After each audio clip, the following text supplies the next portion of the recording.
Selain itu kami juga melihat perhatian besar.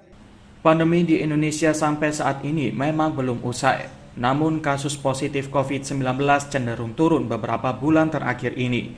Sektor ekonomi pun mulai bangkit meski belum sepenuhnya.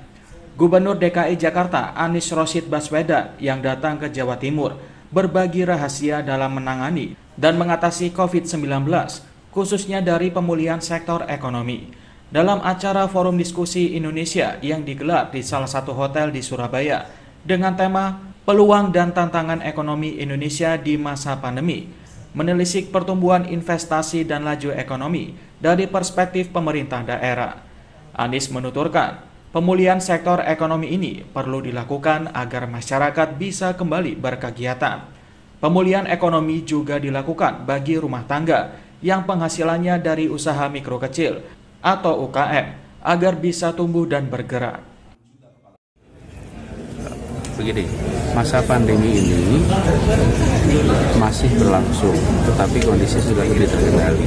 Karena itu kemudian kita perlu menunjukkan terutama ekonomi agar bisa masyarakat kembali berkegiatan dan rumah tangga terutama keluarga yang menggunakan kendaraan ekonomi mikro kecil bisa tumbuh bergerak cepat.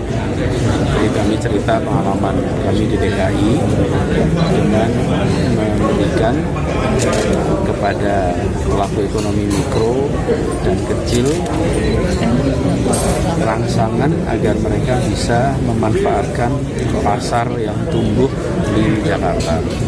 Di Jakarta, pasar ekonomi mikro itu berkembang dan salah satu syarat membuat mereka bisa ikut transaksi, kemudian bisa menjangkau pasar lebih luas adalah dengan memiliki izin usaha dan memiliki NPWP.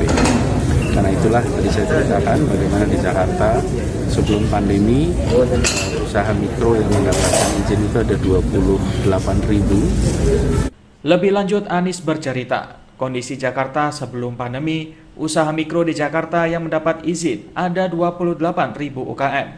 Kemudian setelah pandemi mereda, Pemprov DKI Jakarta menjangkau 240.000 izin UKM dengan cara jemput bola, mendatangi tempat usaha yang belum memiliki izin, dan juga memberikan NPWP.